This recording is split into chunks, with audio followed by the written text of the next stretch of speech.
des morts, Morin des morts, Morin des morts. La liberté n'existait pas, je me la suis faite pour moi, au fond des bois. Depuis la loi me court après avec ses troupes et son préfet dans la forêt. Mon étoile s'appelle bonne chance, là où un arbre se balance, je fais mon toit. Dans ce pays de Providence, sous le beau soleil de Provence, je suis chez moi, Morin des morts, Morin des morts.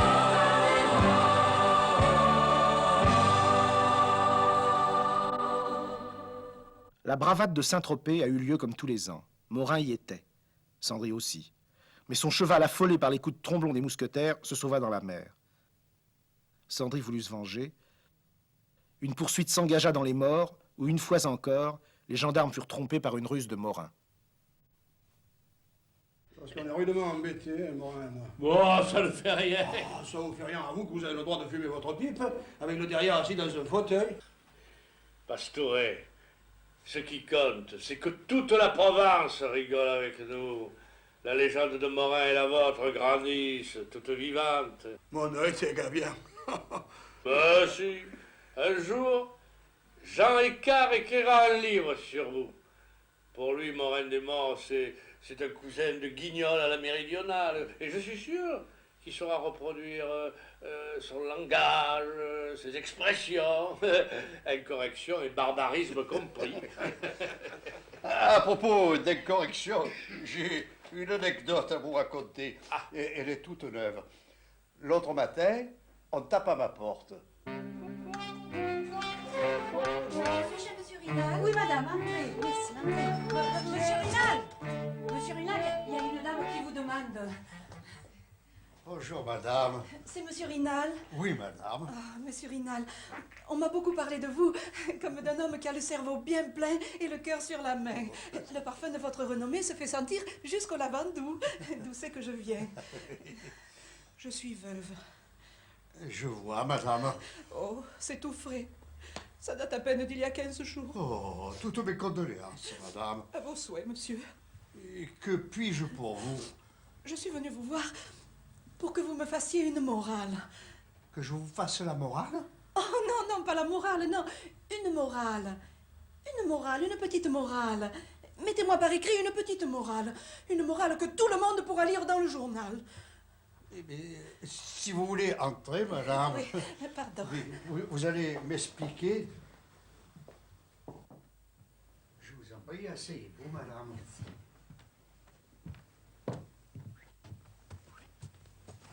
Alors... Voilà. Figurez-vous que mon mari... Oh, ce pauvre homme, que Dieu le garde. Jamais il avait bu un verre d'alcool de sa vie.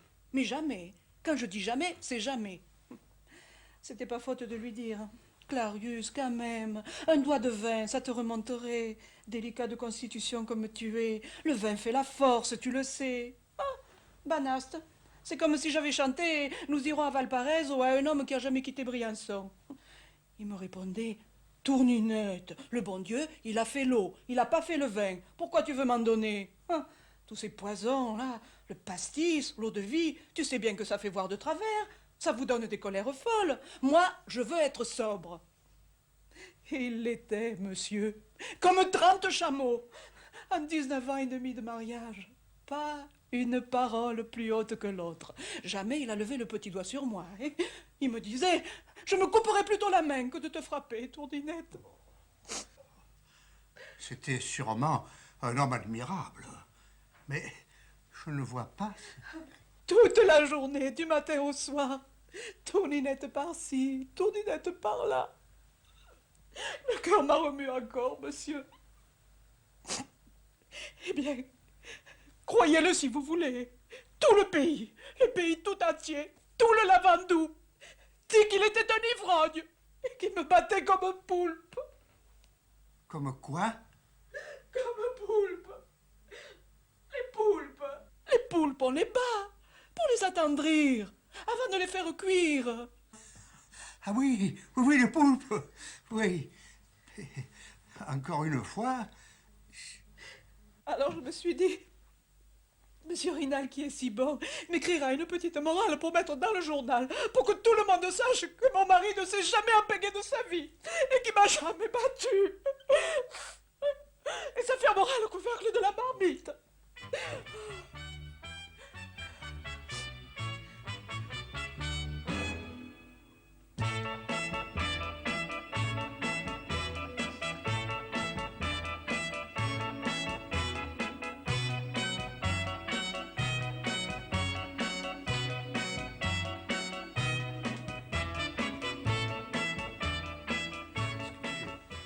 ça vous convient, ça?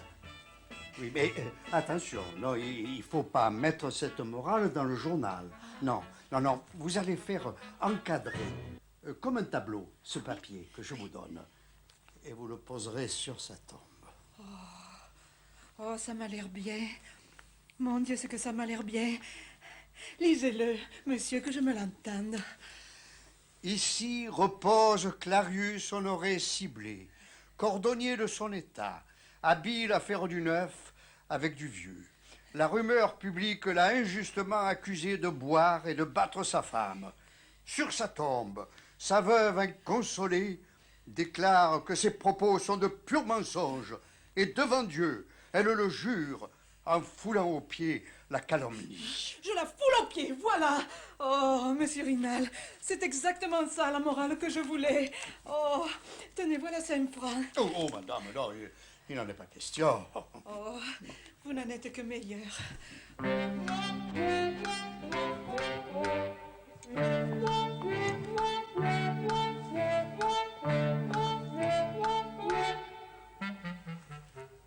En dernière minute, monsieur. Je crois que vous êtes trop brave pour que je vous trompe. Un homme qui refuse de l'argent pour un service, on ne doit pas autre chose que la vérité. Il était sous comme un cosaque, monsieur. Il me battait toutes les nuits, et même des fois dans la journée. Oh, merci, merci, monsieur. Vous m'avez fait le don de la morale. Moi, je vous fais le don de la vérité. Ah, ça, monsieur Rinal, ce n'est pas seulement l'illustration de la langue, mais du tempérament provençal. Il est généreux, épidologique. Et Morin en est le témoignage éclatant. Demandez à Pastouret comment un jour il a remis à sa place un capitaine de cavalerie en faisant appel seulement à la logique. Hein? Ah oui, c'était l'an dernier. Ouais, c'est ça. C'était à cause de la politique. Sur la place de Borg, il y avait des hommes qui discutaient contre Morin. C'est tout de même un peu paradoxal de voir votre plupart choisir pour conduire une battue au sanglier un individu qui n'a ni feu ni Dieu, ni foi ni loi, et qui mériterait la correctionnelle à longueur d'année. C'est de Morin des Morts que vous voulez parler? Oui, je parle de Morin des Morts, oui. Vous savez qu'il faut vraiment être un imbécile pour parler de Morin comme ça. Monsieur, retirez ce que vous venez de dire. Mais non, puisque c'est la vérité. Et s'il existait un jeu de domino composé de couillons, hein, vous seriez le double 6, hein. Vous êtes un mal appris, monsieur. Et je ne sais ce qui vous retient. Ah, mais vous retenez pas. Pourquoi vous retenez? Messieurs, vous êtes témoins. Voici ma carte. Donnez-moi la vôtre. Vous recevrez 2 de mes amis. Étant insulté, j'ai le choix des armes. J'attends vos témoins. Ah, mais j'ai pas de carte, moi, hein. À part celle du département, hein. Et encore, elle est vieille, hein. Votre adresse? Ah, ben alors, mon frère m'a donné sa maison, mais j'y habite pas. Il y a la cabane de Saunier, mais elle est à lui. Il y a un arbre que je couche dessous à la belle saison. Vous voulez m'échapper, hein? Lâche que vous êtes. Moi, vous échappez? Ah, vous allez voir. Demain matin, à 8h30 pétante, avec mes armes et mes témoins, dans le pré de l'Aille, le pré de Martin, à 3 km de Bormes. Tout le monde vous dira où c'est. Et soyez exact, hein? Et reposez-vous bien, pour être dispo. Entendez. Je viendrai avec mes sabres.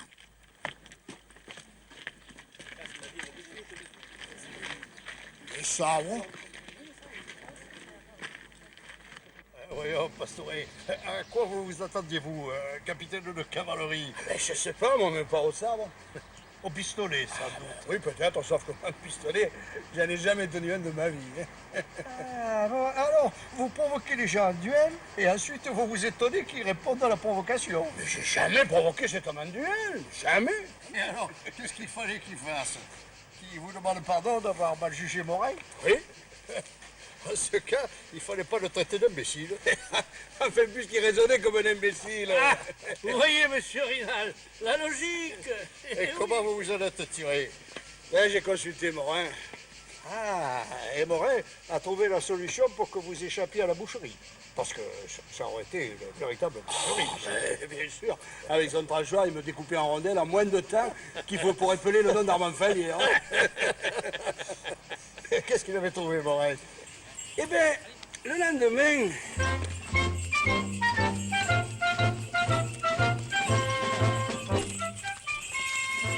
Monsieur, je m'appelle Morin. Et voici mon ami Saunier, chasseur comme moi. Lieutenant Cassillon, lieutenant d'Opinas. Messieurs, écoutez de toutes vos oreilles ce que je suis chargé de vous dire. Mon ami Pastouret n'a de sa vie tenu un sabre. Moi, je sais qu'en matière de duel, celui qui joue de l'arme n'a pas à tenir compte du degré de technique de son adversaire. Mais là, il n'y a pas de technique du tout. Et je pense qu'il y va de votre honneur de ne pas opposer au capitaine un homme qui tiendra un sabre comme une communiante tiendra un cierge. Ce qui veut dire? Vous n'avez pas la parole. Les témoins parlent aux témoins. Où voulez-vous en venir? Vous renoncez au duel? Non, pas du tout, non. Nous voulons simplement égaliser les chances. Et que chacun de ces messieurs se batte avec l'arme qu'il connaît le mieux. Le capitaine se battra avec un sabre. Et monsieur avec le pistolet, sans doute. Ah non, avec son fouet. Son quoi? Son fouet. Son fouet. Un fouet pour fouetter. C'est ce qu'il connaît le mieux. Bien entendu, le capitaine est autorisé à répondre avec un autre fouet. Vous vous foutez de moi, monsieur. Dites, vous voulez rire? En aucune façon, capitaine. Fourrez-vous bien dans la tête qu'entre les mains de Pastouret, le fouet est une arme de mort, comme le sabre entre vos mains. Vous êtes le défenseur d'un clown et d'un lâche, monsieur. Mais fouet contre fouet, je suis capable de donner une leçon à votre ami. Allons-y. Vous n'y croyez pas? Je crois qu'il va recevoir sur les épaules une volée de nerfs de bœuf dont il se souviendra. Ça m'étonnerait, capitaine. Ça m'étonnerait. Vous allez vous trouver, vis-à-vis de Pastouret son fouet au poing, dans le même état d'infériorité où il se serait trouvé, lui, vis-à-vis de vous, votre sabre à la main. Soit.